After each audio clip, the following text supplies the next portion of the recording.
चलो, good morning everyone.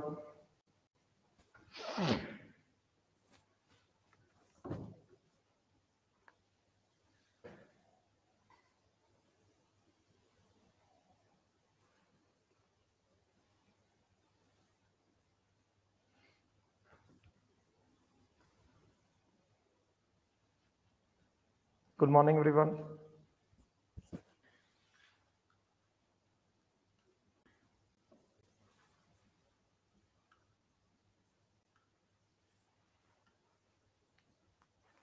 Now, today we'll start with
चलो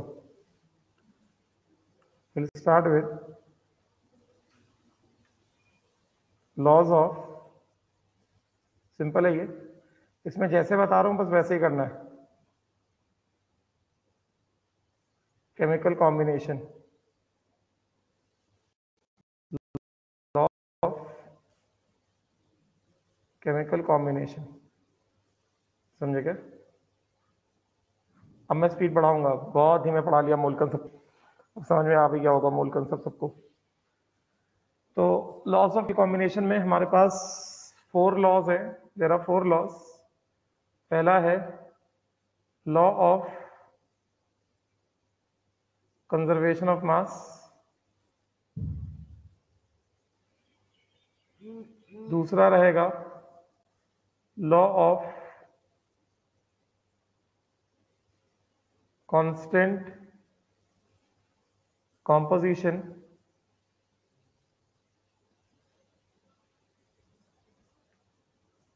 तीसरा रहेगा, it is a new topic, तीसरा रहेगा लॉ ऑफ मल्टीपल प्रोपोर्शन। नहीं, ये टॉपिक टेस्ट में नहीं आ रहा। टेस्ट में मैंने जहां कल तक पढ़ाया वहां तक आएगा, ये इस वाले टेस्ट में नहीं आएगा।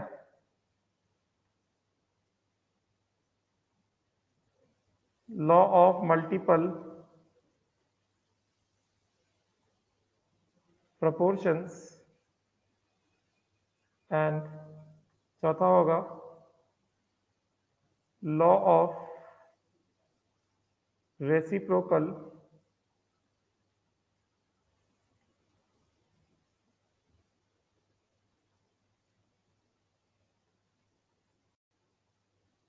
प्रोपोर्शंस एंड पांचवा होगा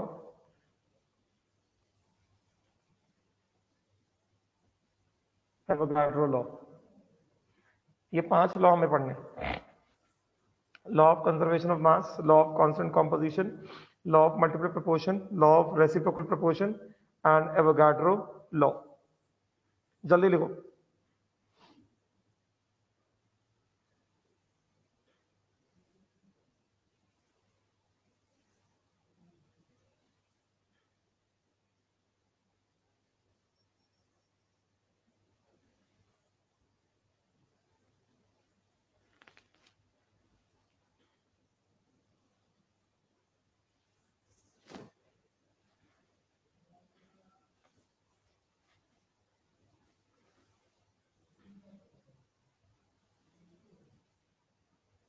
हो गया?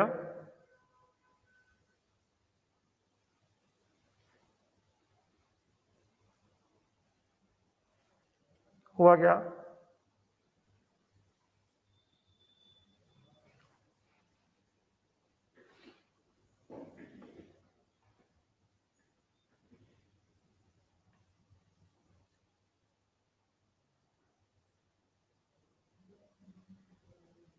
डन क्या?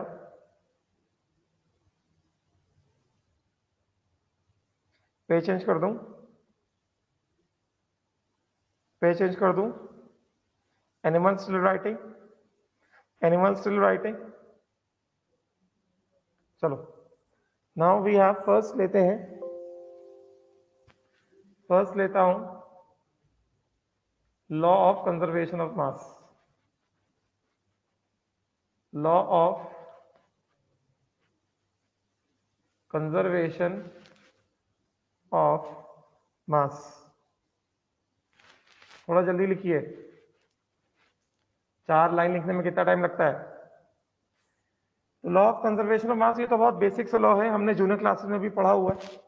यस, क्या चीज है ये? सिंपल चीज है कि मास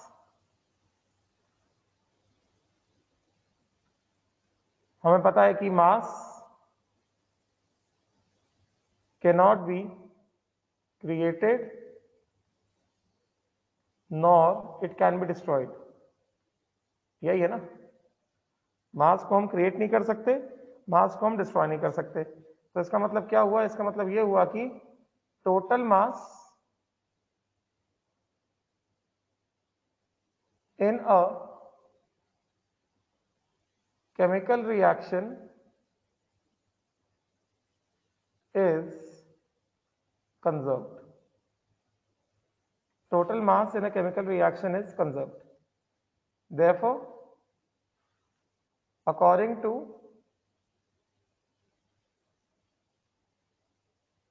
law of conservation of mass,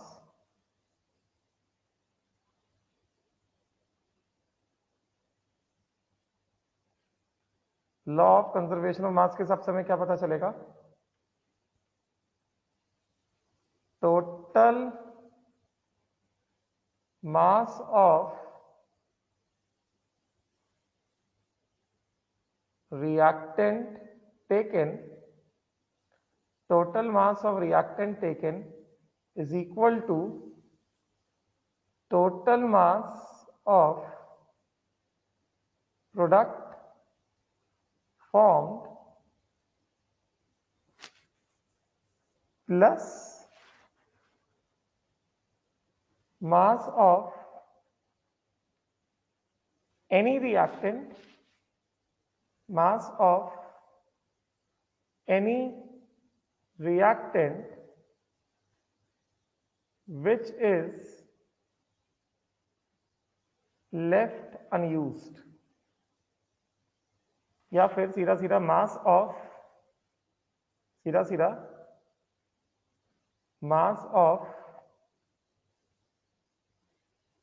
unreacted reactant.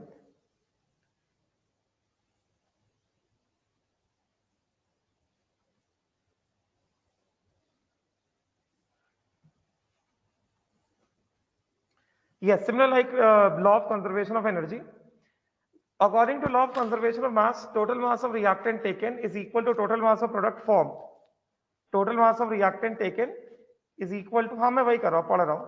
Total mass of reactant taken is equal to total mass of product formed plus mass of product formed plus mass of unreacted reactant, मतलब ऐसा reactant जो बच गया. Mass of unreacted, ऐसा reactant जो react नहीं हुआ, unreacted reactant. If any, यहां पे लिख लो इफ एनी. अगर कोई रिएक्टेंट नहीं बच रहा है तो ये वाला टर्म जीरो हो जाएगा. तो सीधा सीधा according to law of conservation of mass, total mass of reactant taken is equal to total mass of product form plus mass of unreacted reactant. सही से लिख देता हूं, अनरिएक्टेड रिएक्टेंट इफ एनी. बात समझे क्या?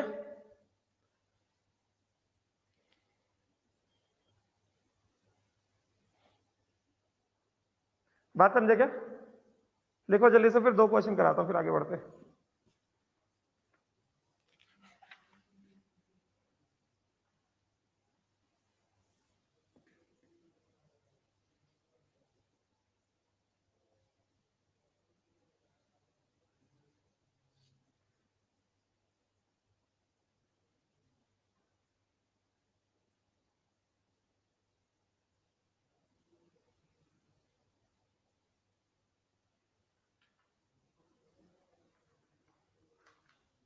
हुआ राइट। चलो सिंपल सा क्वेश्चन हुए इलस्ट्रेट करने के लिए इसको।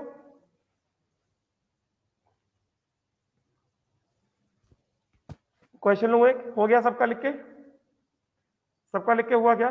चलो क्वेश्चन लेता हूं, राइट डाउन अ क्वेश्चन।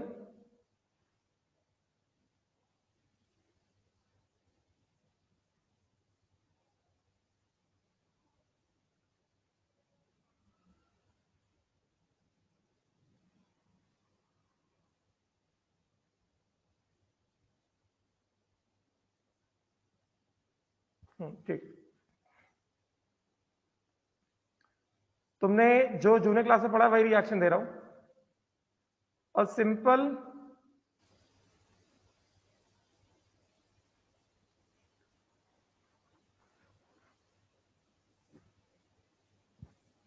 ऐसे लेते हैं 1.7 grams of silver nitrate and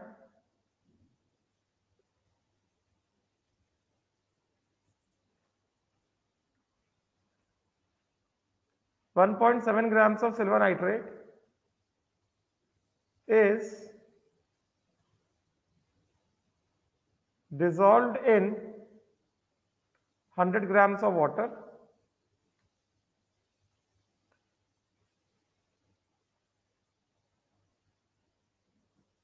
Full stop. 0.585 grams of sodium chloride dissolved in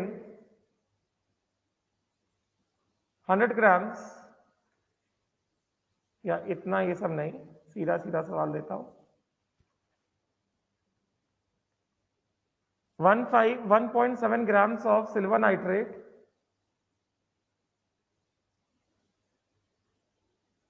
reacts with 0.585 grams of sodium chloride. Full stop. Double displacement reaction, double displacement reaction occurs, full stop, 1.435 grams of AgCl is formed. Find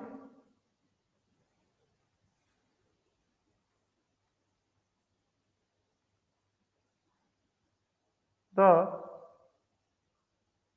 mass of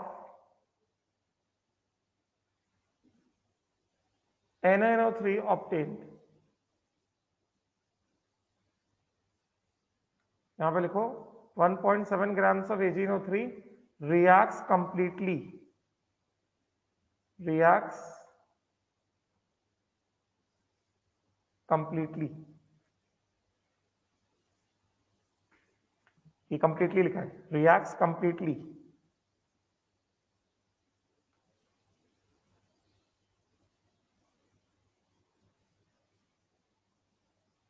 with 0.585 grams of NaCl. Double displacement reaction, RX मतलब reaction occurs. As a result, 1.435 grams of AgCl is formed. Find the mass of NaNO3 obtained. लिखा क्या? तो double displacement reaction तो सबको पता होगा,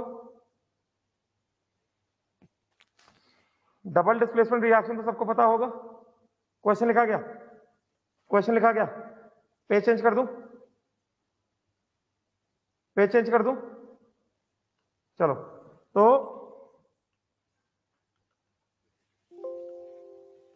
क्या होगा यहां पे? यहां पे होगा AgNO3 plus NaCl।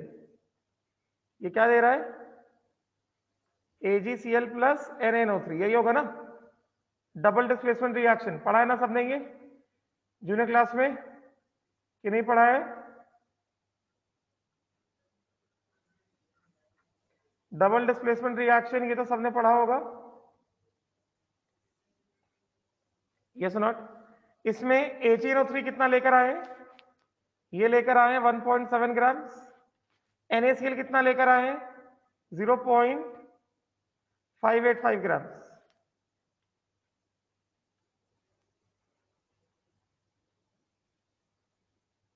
Yes or not? AgNO3 लेकर आए हैं इतना 1.7 ग्राम्स, NaCl लेकर आए हैं 0.585 ग्राम्स. AgCl कितना फॉर्म हो रहा है? AgCl कितना फॉर्म हो रहा है? क्या दिया गया है? AgCl formed is 1 point, कितना फॉर्म हो रहा है? 1.435.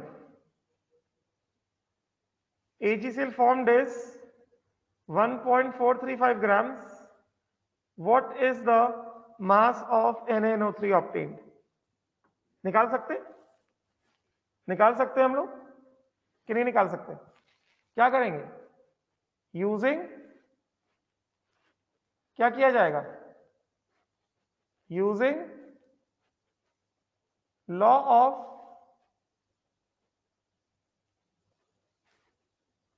Conservation of mass. Using law of conservation of mass क्या होगा? Total mass of reactant is equal to total mass of product. यही होगा. तो मास ऑफ रिएक्टेंट में क्या क्या तुम्हारे पास? Mass of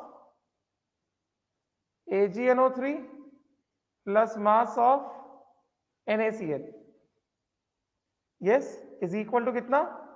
mass of AgCl plus mass of NaNO3. तो कितना हो गया? What is the mass of AgNO3? 1.7 plus mass of NaCl कितना? 0.585 is equal to mass of AgCl कितना? 1.435 plus mass of NaNO3. Yes, so tell me, क्या लगता है आपको क्या होना चाहिए mass of NaNO3? 1.7 plus 0.585 minus 1.435. Solve करो, कितना आएगा? ये कितना आ जाएगा?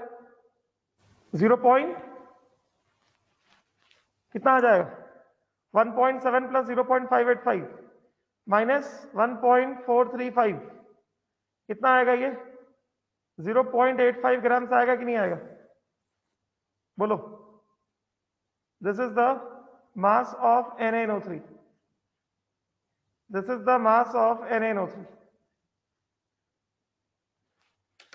यस और नॉट? सिंपल है.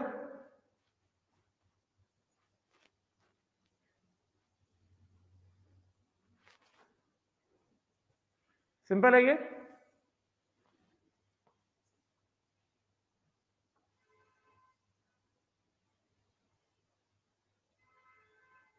क्लियर? लिखो जल्दी से, फिर एक और क्वेश्चन कराता हूं.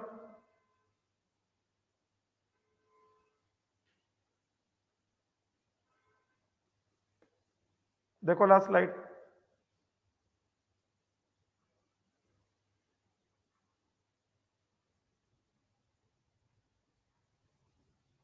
प्रणव लिख के हो जाओ तो बताओ, बाकी लोगों को अगला स्लाइड देखना है.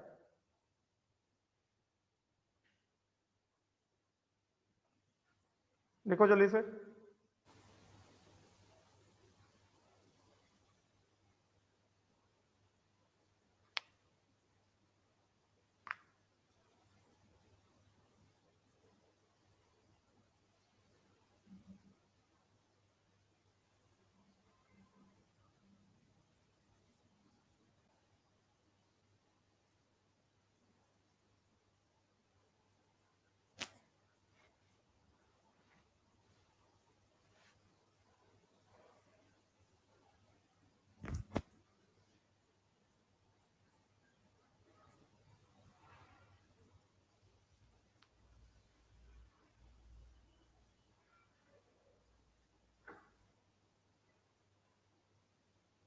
हो गया?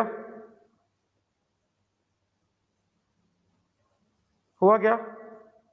आगे बढ़े.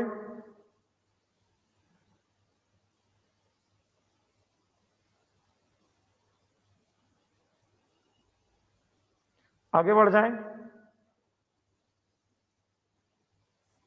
चलो. अगला क्वेश्चन लूं।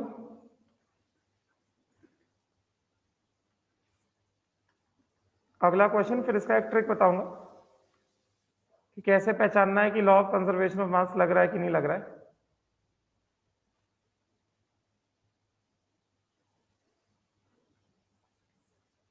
Reaction between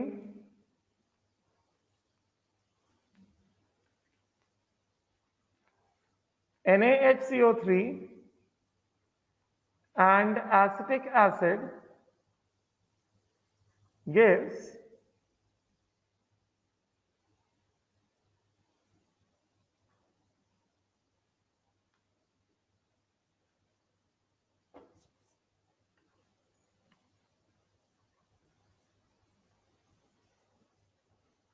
CH3COONA plus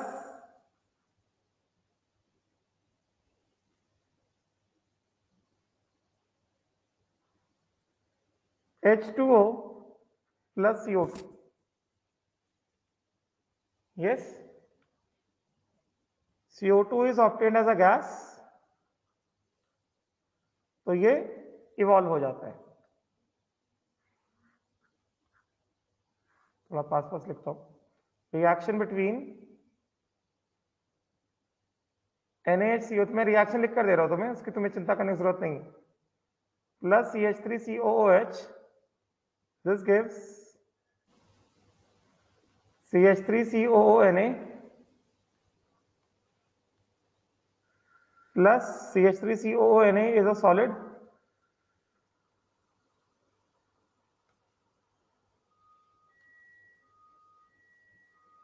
plus H2O liquid plus CO2 gas. CO2 gas है तो ऐसे ऊपर एरो दिखाया जाता है कि मतलब ऐसे ऊपर की तरफ बाहर निकल गया CO2 गैस, समझे क्या? राइट। और रेसिड्यू जो होता है उसको ऐसे नीचे की तरफ दिखाया जाता है, मतलब रेसिड्यू कैसा होगा, नीचे बैठ जाएगा, नीचे सेटल डाउन हो जाएगा रेसिड्यू, समझे क्या? राइट। और ये भी वाटर भी नीचे ही रह जाएगा, वाटर तो ऊपर जाएगा नहीं, वाटर भी नीचे रह जाएगा। राइट, ये इस तरह से और ये इस तरह से। इसको क्या बोला? इसको हमने बोला रेसिड्यू।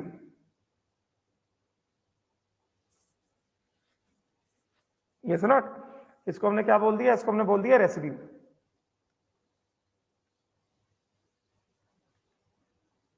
शांतनु मैं दिखा रहा हूं लास्ट स्लाइड, ये क्वेश्चन लिख लो फिर 1 मिनट के लिए दिखाता हूं लास्ट स्लाइड, डोंट वरी। ठीक है, ये रेसिड्यू है। रेसिड्यू क्या है? CH3COONA प्लस वाटर, समझा क्या? एंड CO2 क्या है? गैस है जो बाहर की तरफ निकल गया। राइट। अब क्वेश्चन कह रहा है कि if 6.3 grams of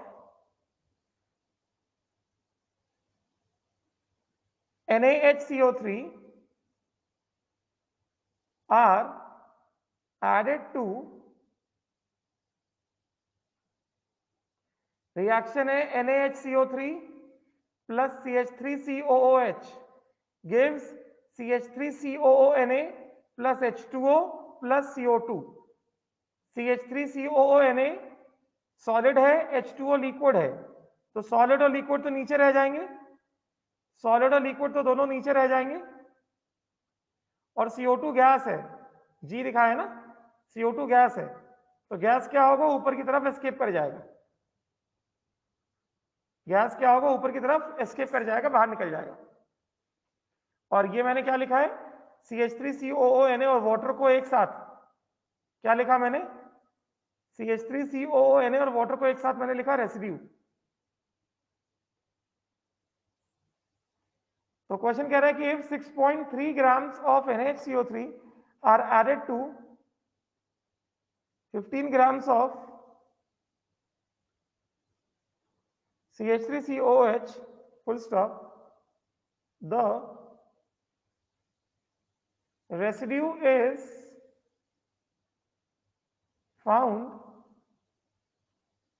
to weigh 18 grams. Find the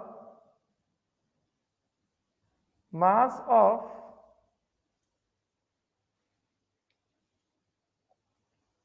CO2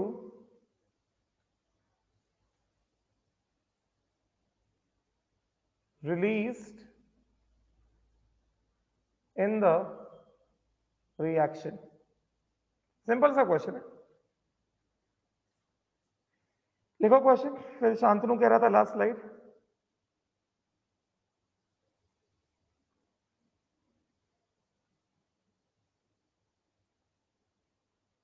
देखो लास्ट स्लाइड जल्दी से।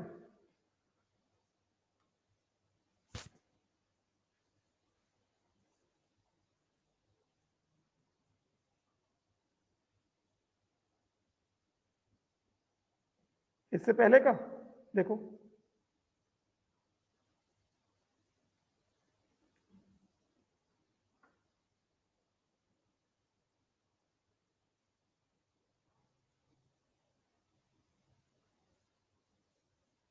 लिख के हो जाए तो बताना।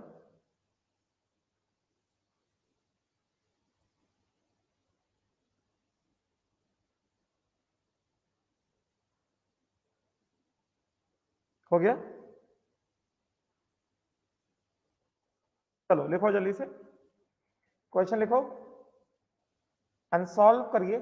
सिंपल सा सवाल दिया मैंने आपको, NaHCO3 plus CH3COOH, this will give CH3COONA plus H2O plus CO2। इसमें तुम्हें NaHCO3 का मास कितना दिया गया है? 6.3 ग्राम। तो ये 6.3 ग्राम से CH3COOH का मास कितना दिया गया है? 15 ग्राम से। रेसिड्यू का मास कितना दिया गया है? रेसिड्यू का मास कितना दिया गया है? 18 ग्राम से। तो क्या करना चाहिए? लॉ ऑफ कंजर्वेशन ऑफ मास लगा दें। Mass of NaHCO3 plus mass of acetic acid, which is equal to mass of residue plus mass of CO2। तो यहां से सीधा सीधा क्या आ जाएगा? इनका मास पता है हमें, तो मास ऑफ CO2 कितना आ जाएगा? 6.3 प्लस 15 माइनस 18 कितना आ गया? 3.3 ग्राम्स आ गया। 3.3 ग्राम्स आ गया। ठीक है,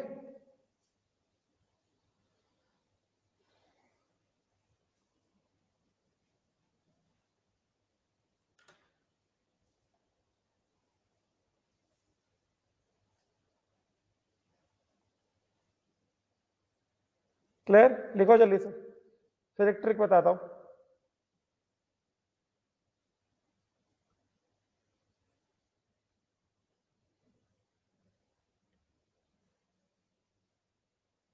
हुआ?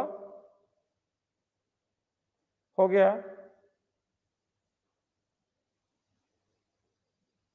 बताइए, हुआ क्या?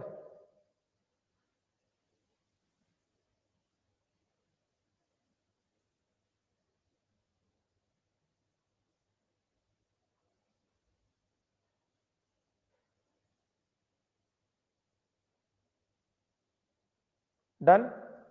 चलो अब एक सिंपल सा ट्रिक मैं तुमको बता रहा हूं।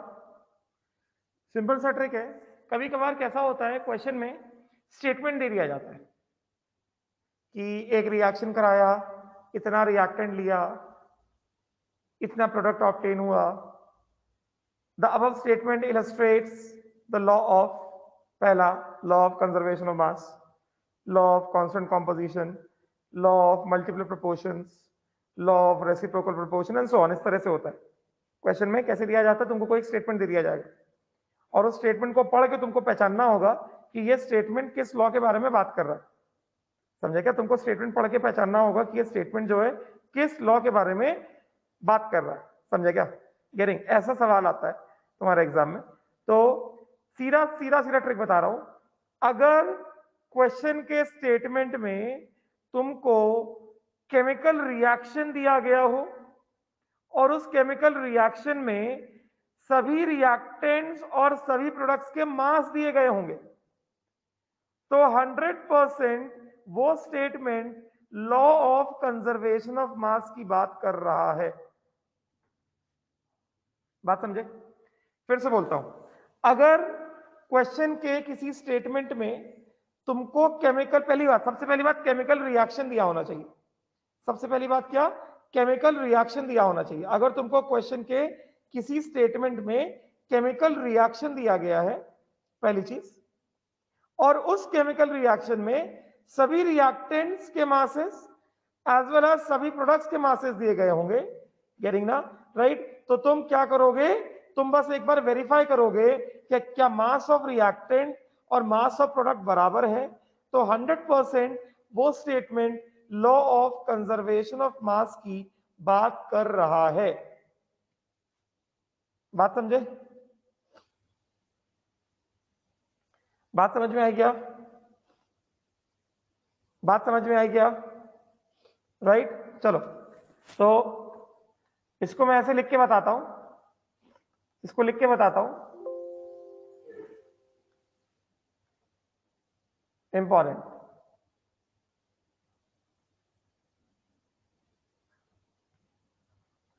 अगर किसी क्वेश्चन में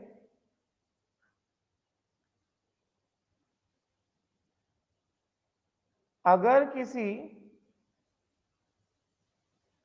क्वेश्चन में पहला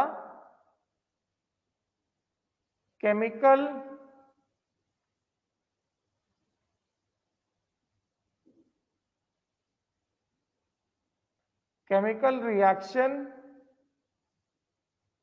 दिया गया हो,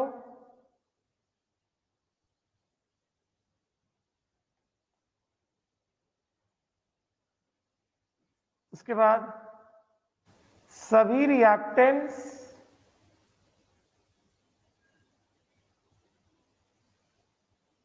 एंड प्रोडक्ट्स के मासेस दिए गए हों,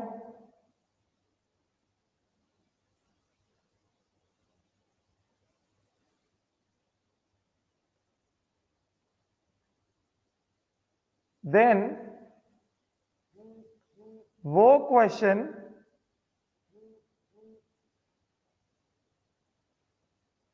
law of conservation of mass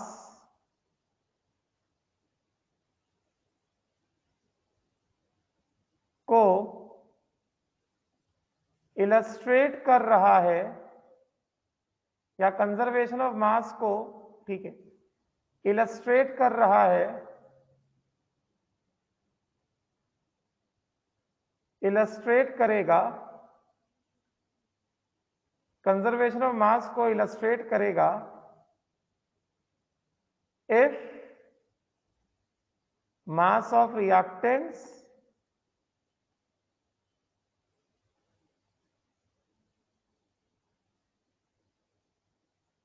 is equal to mass of products.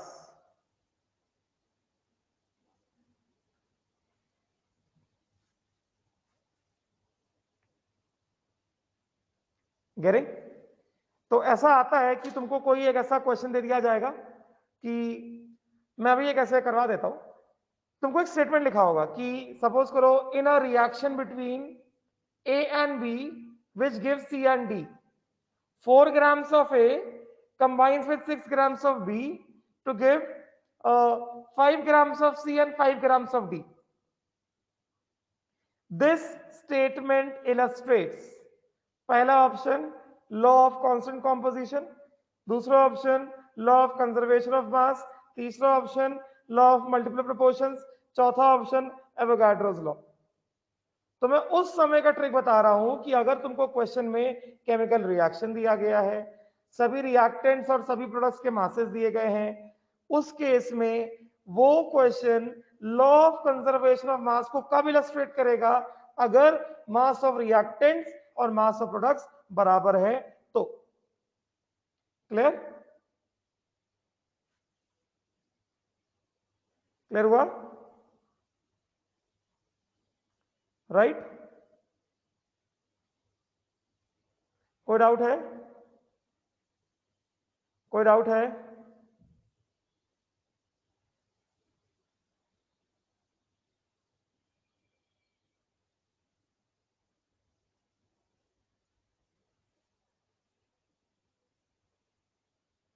Clear हो गया?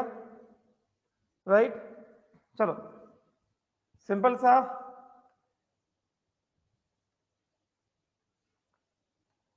एक सवाल ले लेता हूं। जैसे क्वेश्चन है, इन a given reaction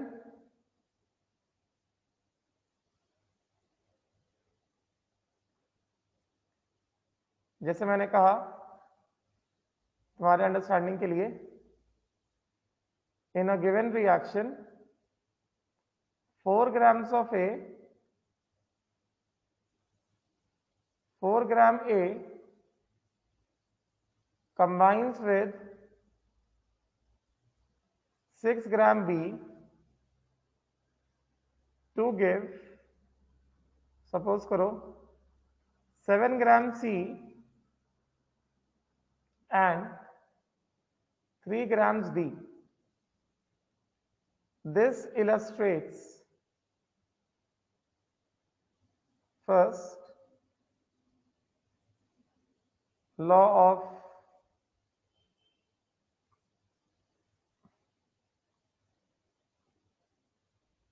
constant composition, second law of conservation of mass, third law of multiple proportions,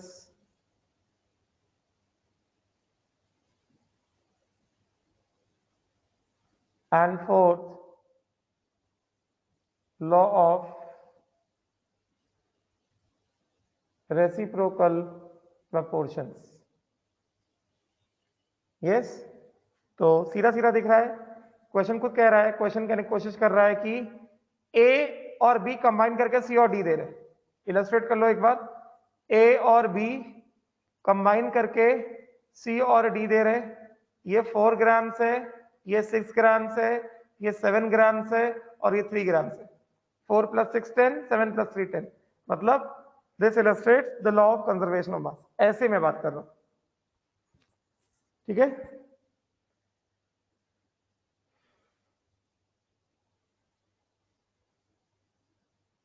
clear हुआ?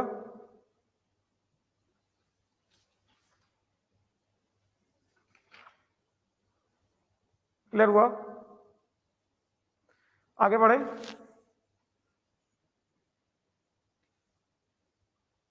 जल्दी करो, जो लोग वेट कर रहे।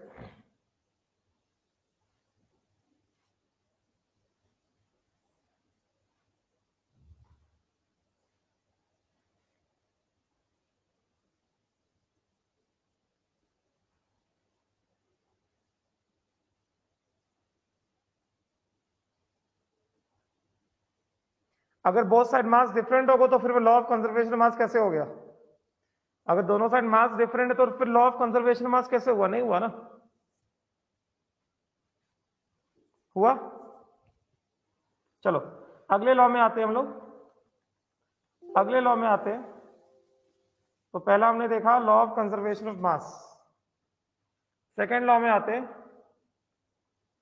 सेकेंड में आते हैं law of constant composition.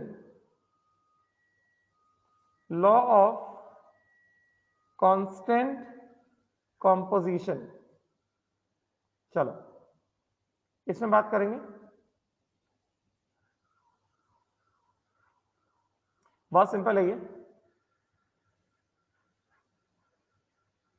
Law of constant composition ये क्या कहता है? This law of constant composition states that a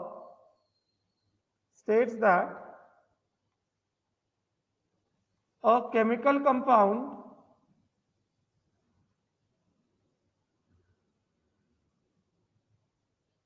always contains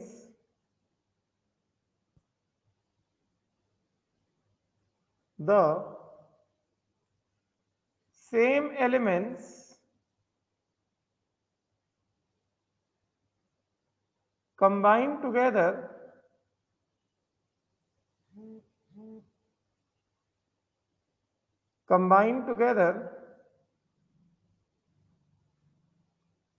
in a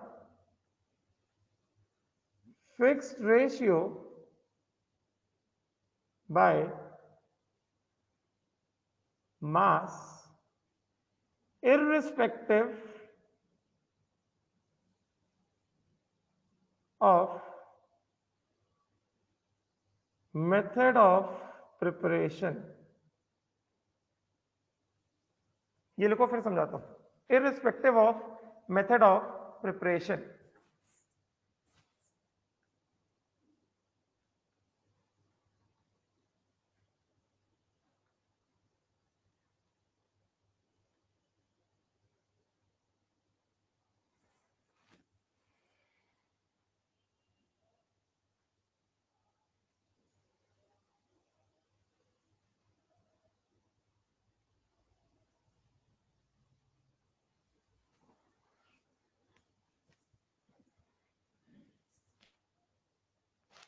जैसे फॉर एग्जाम्पल अगर मैं एग्जाम्पल लूं CO2 का, CO2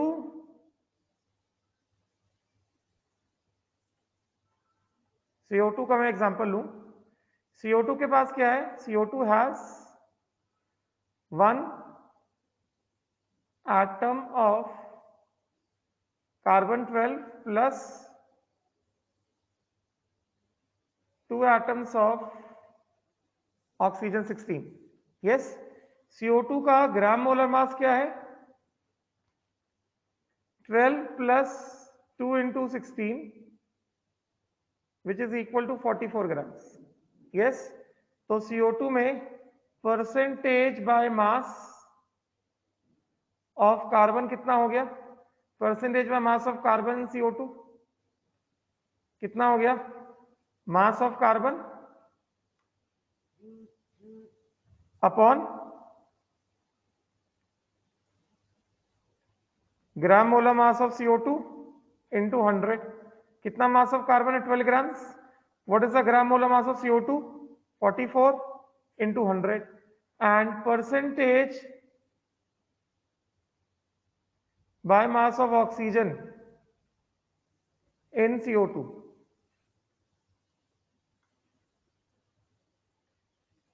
इज इक्वल टू कितना हो जाएगा? Mass of oxygen upon gram molar mass of CO2 into 100। कितना मास ऑक्सीजन है? 2 एटम है ना, मतलब कितना? 2 इंटू 16, ये तो सीखा हुआ है, बाय 44 इंटू 100। कितना आएगा ये बताओ जरा, कितना आ जाएगा ये आ जाएगा 12 डिवाइडेड बाय 44 इंटू 100, ये हो जाएगा 27.27%। और ये कितना हो जाएगा? 2 इंटू 16 इंटू 100 डिवाइडेड बाय 44, ये हो जाएगा 72.72%। इतना ही आएगा।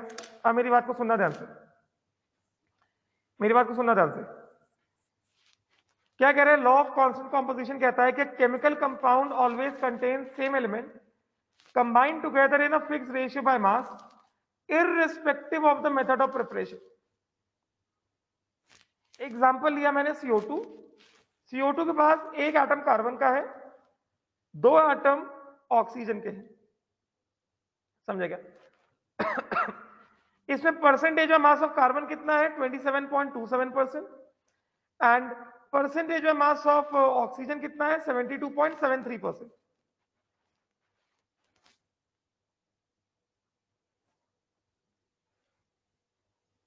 यस और नॉट? तो अब ये लॉ ऑफ कांस्टेंट कॉम्पोजिशन ये कहता है कि CO2 को चाहे जिस मेथड से बनाओ, CO2 को चाहे जिस मेथड से प्रिपेयर करो, किसी भी मेथड से CO2 को प्रिपेयर करो, हर मेथड से जो CO2 आएगा, हर मेथड से जो कार्बन डाइऑक्साइड आएगा, उसके पास हमेशा हमेशा हमेशा और हमेशा एक कार्बन, दो ऑक्सीजन रहेंगे। परसेंटेज ऑफ कार्बन रहेगा 27.27%, परसेंटेज ऑफ ऑक्सीजन रहेगा 72.73%। चाहे किसी मेथड से कार्बन डाइऑक्साइड बनाओ, जो मर्जी मेथड लगाओ, जब जब कार्बन डाइऑक्साइड आएगा, carbon dioxide will always have a constant composition. Constant composition मतलब क्या? जिस मेथड से कार्बन डाइऑक्साइड बनाओगे, किसी भी मेथड से कार्बन डाइऑक्साइड बनाओ, उसका कॉम्पोजिशन हमेशा कांस्टेंट होगा। मतलब किसी भी मेथड से आने वाले कार्बन डाइऑक्साइड के पास हमेशा एक कार्बन रहेगा, दो ऑक्सीजन रहेंगे। परसेंटेज ऑफ कार्बन में मास रहेगा 27.27% एंड परसेंटेज ऑफ ऑक्सीजन में मास रहेगा 72.73%। कोई भी मेथड लगा लो, कार्बन डाइऑक्साइड का कॉम्पोजिशन हमेशा एक ही रहे। ये मतलब होता है लॉ ऑफ कांस्टेंट कॉम्पोजिशन। बात समझ में आई क्या? बात समझ में आई क्या? क्लियर? क्लियर हुआ? राइट। तो इसको हम लोग कैसे बताएंगे कि जैसे हमने कार्बन डाइऑक्साइड का एग्जांपल लिया, suppose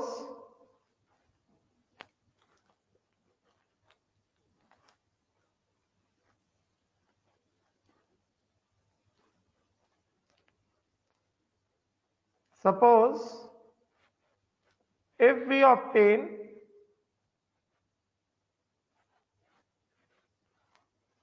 carbon dioxide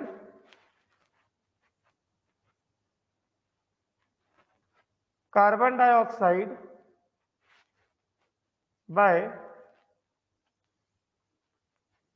whichever method, किसी भी मेथड से कार्बन डाइऑक्साइड प्रिपेयर करो, किसी भी मेथड से बनाओ, carbon dioxide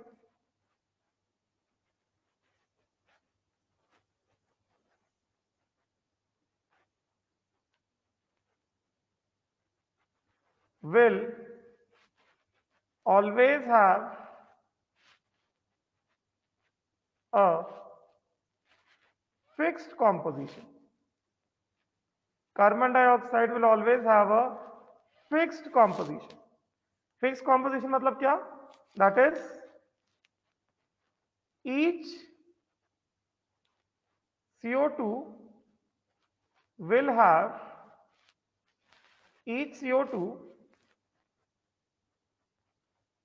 will have one carbon atom, two oxygen atoms, percentage of carbon by mass will be 27.27% and percentage of oxygen by mass will be कितना? 72.73%.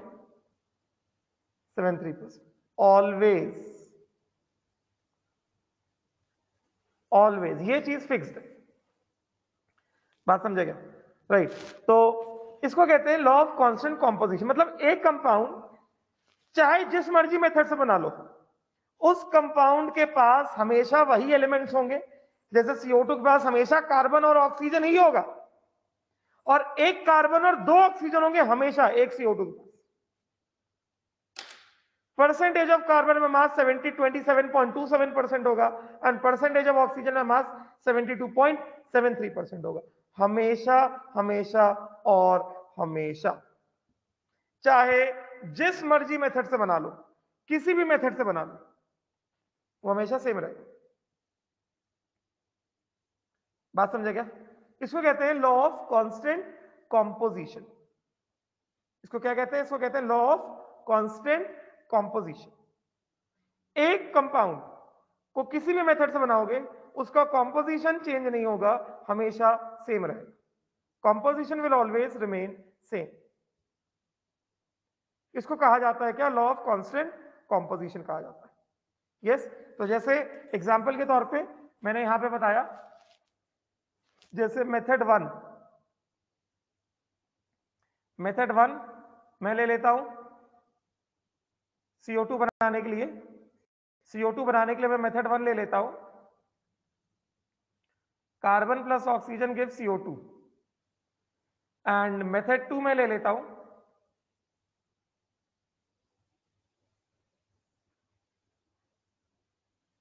Method two में ले लेता हूं CO2 बनाने के लिए CaCO3 को हीट करके इसने दिया CaO प्लस CO2। फिर एक और ले लेता हूं, मेथड थ्री ले लेता हूं। मेथड थ्री में क्या देता हूं? CO plus half O2 give CO2। तो तीन मेथड मैंने बताए CO2 बनाने के, गेटिंग ना? तीन मेथड बताए मैंने CO2 बनाने के। तो यहां पे क्या बताया जाएगा? CO2 obtained by any method will have क्या? Constant composition. किसी भी मेथड से तुम CO2 ऑब्टेन करो, कॉम्पोजिशन हमेशा कांस्टेंट मिलेगा, will have constant composition. You obtain CO2 by any method, it will always have constant composition। मतलब एक कार्बन और दो ऑक्सीजन। बात समझे? लिखो।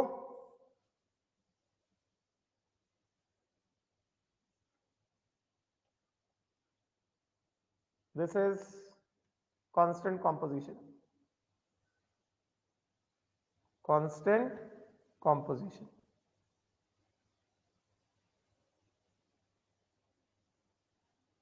किसी भी मेथड से CO2 को ऑब्टेन करो, उसके पास हमेशा हमेशा और हमेशा कांस्टेंट कॉम्पोजिशन आएगा।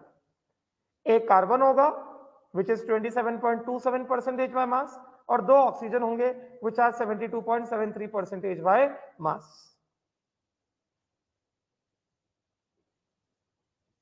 CO plus half O2 gives CO2। CO plus half O2 gives CO2।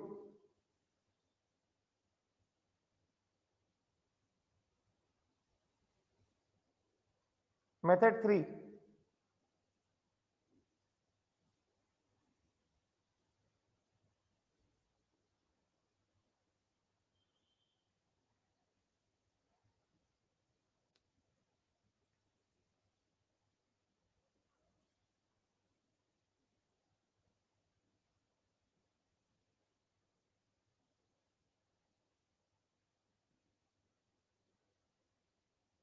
हुआ? फिर एक क्वेश्चन देता हूं तुमको, हुआ क्या?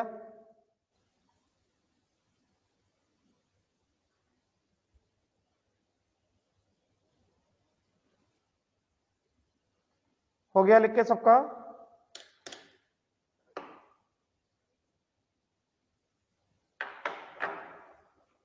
हुआ क्या लिख के? हो गया? आगे बढ़ जाए?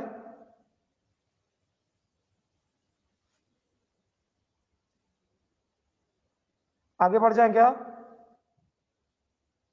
चलो तो एक क्वेश्चन देता हूं, खुद से ट्राई करना, कल करेंगे डिस्कस, बिकॉज टाइम खत्म हो रहा है अभी, तुम्हारा सेकंड क्लास भी है तुम्हारा। क्वेश्चन दे रहा हूं, जल्दी इस क्वेश्चन लिखो, 1 मिनट लगेगा। 1.08 ग्राम 1.08 grams of copper wire was allowed to react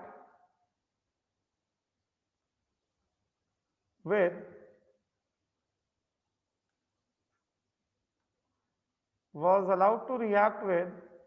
1 nitric acid, which is HNO3. Full stop.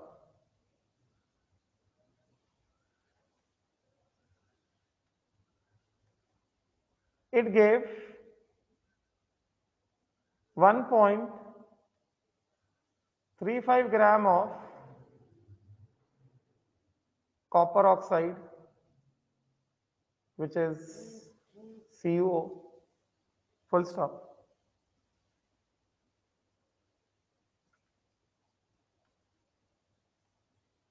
In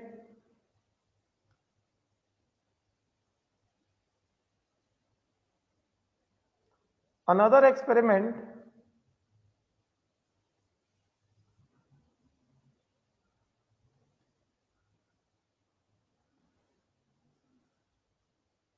.3 grams of copper oxide was heated in presence of hydrogen, which gave 1.84 grams of copper. Show that